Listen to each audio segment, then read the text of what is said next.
Hablar de 2020 es hablar de algo más que de la pandemia. Es verdad que esa maldita enfermedad o virus, o lo que queramos decirle, nos ha copado todo, ¿no? Una vez más, un autor celebraba su centenario. Qué curioso país, celebramos más la muerte que el nacimiento.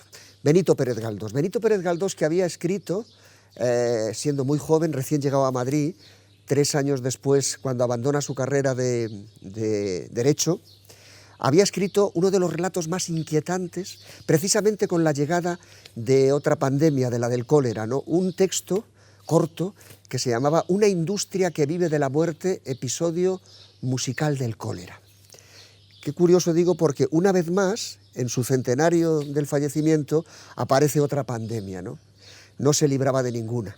Bueno, pues la apuesta que yo hago, precisamente porque me nombró la Comunidad de Madrid director artístico del año Galdós, me impuse conocer otro Galdós. Galdós escribió tanto que siempre vamos a los sitios comunes, a los episodios nacionales, a las famosas novelas como Fortunata y Jacinta, Misericordia, Electra. Hay otro Galdós. Hay otro Galdós, el de los relatos breves, el de los miles y miles de artículos que escribió en la prensa, el de los viajes. Todavía, viniendo hacia acá, ahora mismo leía que está a punto de publicarse un nuevo texto que escribió en uno de los viajes europeos que hizo con Emilia Pardo Bazán.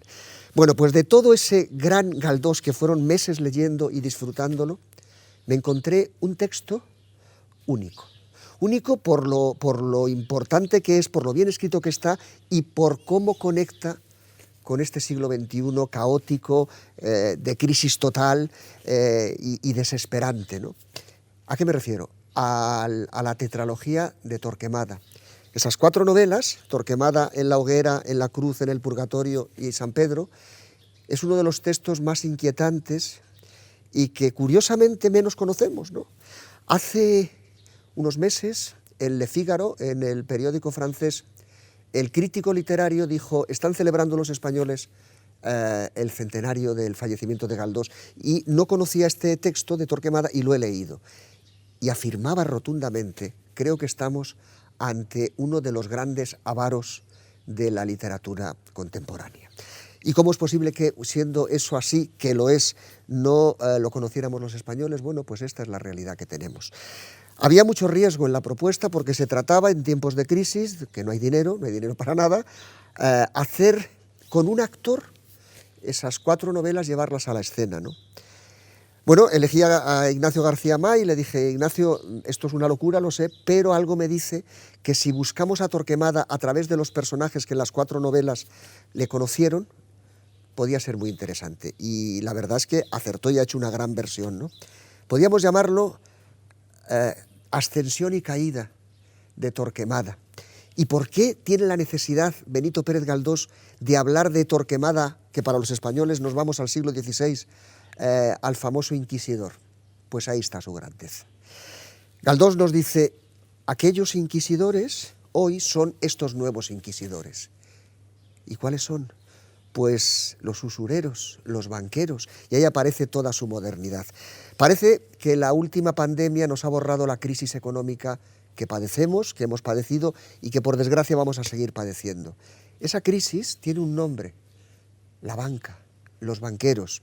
Y curiosamente, Galdós nos cuenta la historia de un hombre hecho a sí mismo, un hombre que empezó en los barrios del sur de Madrid, en el barrio de las Injurias, siendo eso un usurero, como lo era doña Lupe, la de los pavos, ¿no? Esos personajes que van saliendo por varias novelas de Galdós que tanto le gustaba a él, ¿no?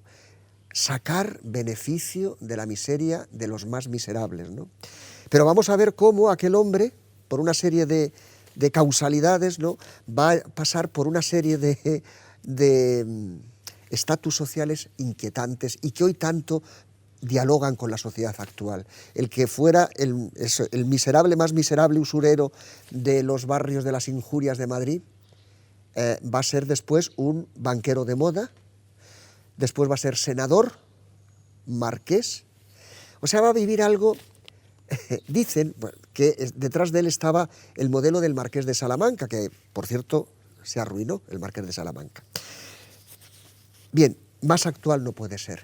porque nos hemos roto la garganta diciendo los bancos nos matan, nos muerden el hígado, nos destrozan, ¿no? En el siglo XIX, Benito Pérez Galdós, muere el que había sido la gran gloria nacional de las letras españolas, muere en la miseria más absoluta, y dicen que los días anteriores a morir, a la puerta de su casa, los únicos que llamaban eran los usureros. Conocía bien a esta casta, ¿no? Mirad, leer a Benito Pérez Galdós es leer las contradicciones más grandes que tiene este país. De Benito Pérez Galdós he aprendido, por ejemplo, en política. Sí, hay que meterse en política, claro, porque casi todo es política, ¿no?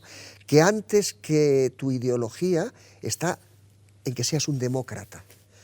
Y lo empleo y dialogo desde la realidad que vivimos hoy en día, y a tantos políticos de un lado y de otro les diría simplemente, para, tú eres demócrata. Eso me ha enseñado Benito Pérez Galdós, que por cierto, entre los muchos oficios o profesiones que tuvo, también fue político. Y fue tan moral, tan ético, que dijo, no subiré nunca a la tribuna del Palacio de las Cortes. Y no subió, ¿no? Bueno, este texto, que bueno, lo ha interpretado, lo hemos hecho en los teatros del canal, lo ha interpretado maravillosamente Pedro Casablan, sigue de gira, ¿no? Estamos también, y con esto termino porque hablo mucho, estamos también este año de 2021, año de pandemia, con otra gran mujer que tenemos que descubrir, que hay tanto que decir de ella, tanto que leer, que es Emilia Pardo Bazán. Fueron amantes, bueno, recorrieron el mundo, cuando el mundo casi estaba todo en Europa, ¿no? Leamos también a Emilia Pardo Bazán. Voy a terminar leyendo un trocito de la primera de las novelas, que es Torquemada en la hoguera, y ahí acudimos a un personaje que es la criada, una pobre trapera que durante muchos años se dejó la vida en esa casa de los Torquemada. Y a modo de interrogatorio todos van diciendo quién era este Torquemada. Estamos al principio de la obra y ella es muy clara, muy rotunda.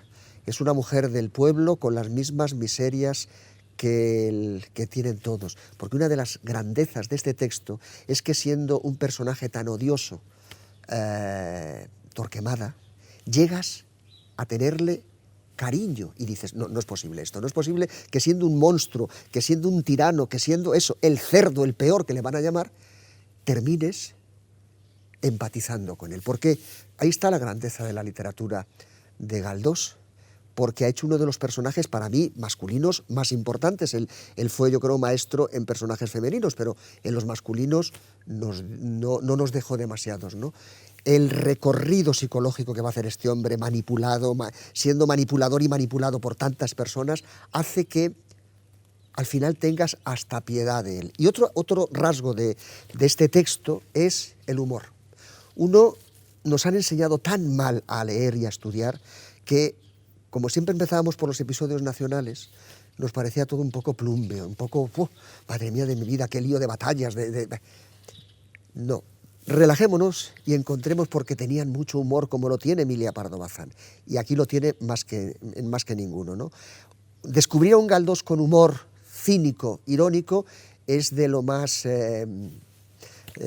no sé cómo decir, de lo más placentero que te puedes, porque yo también soy de aquellos chicos que empezó leyendo a Galdós y cuando veía los episodios nacionales decía, estaré hasta el día del juicio final por la tarde leyendo a este señor. Voy a terminar con una breve intervención de la tía Roma. Fíjate qué nombre más bonito, la tía Roma. Que alguien le pregunta, por favor, díganos cómo era Torquemada. Aquí en el barrio se le conocía como Torquemada el peor, porque decían que, comparado con este, su antepasado, aquel que pasaba a los herejes por la parrilla, era un bendito.